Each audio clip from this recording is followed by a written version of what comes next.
hey, I didn't see you there. Hello, and welcome to another episode of Native American Stories, where I, your host Bob, will be telling you Native American stories. Today, we have a very special story. It's called How the Wildcat Lost Its Tail. So without further ado, let's move on to Kenji, and he'll be telling you the story. Hello, my name is Kenji, as you all know, and I'll be telling you the story about the wildcat lost its tail.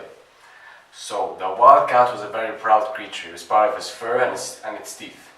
And he was proud of his long tail a long time ago. Now he has a short tail. The story I'm about to tell you explains why he has a short tail. So, Wildcat wanted to eat a rabbit, but not just any rabbit. He wanted to eat Great Rabbit himself.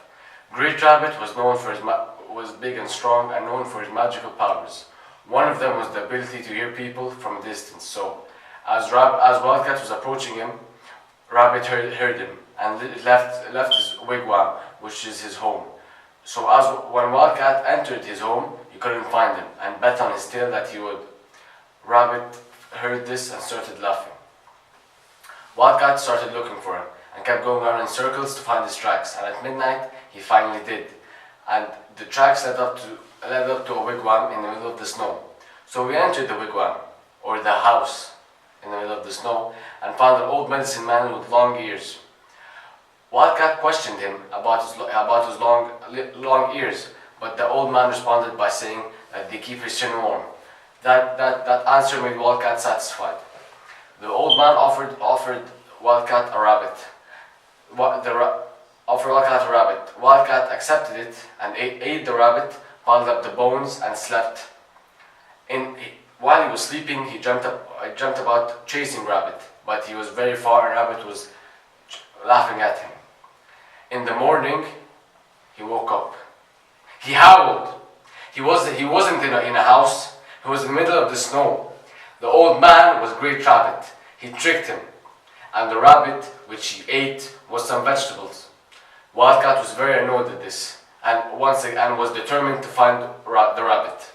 He started going around in circles once again to find his tracks, and at midnight the tracks led up to some house in the middle of the swamp.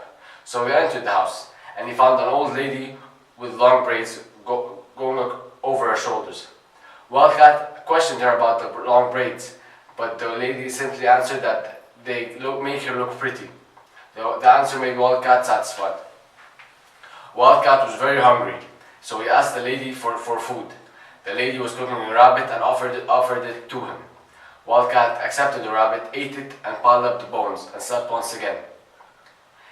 This time in his dream, he was chasing Rabbit, but he was very close. In the morning, he howled again. Great Rabbit has tricked him for the second time. The old lady was Great Rabbit, and the rabbit he ate was old beans. Great Rabbit was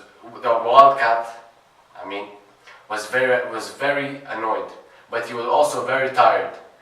But he was determined to find the rabbit again. So once again he started going around in circles to find Great Rabbit. On the way he was very tired.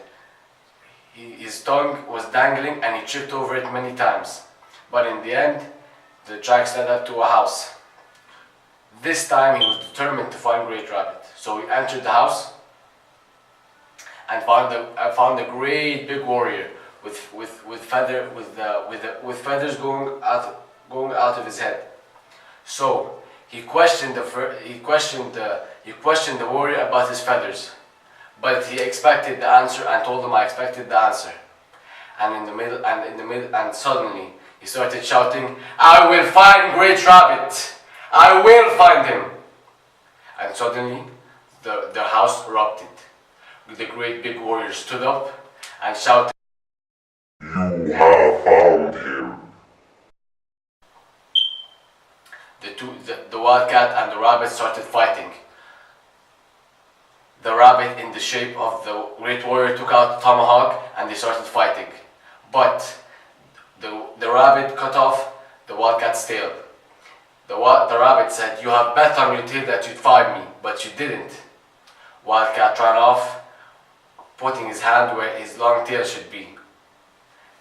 And this is the story of how the wildcat lost its tail. Thank you.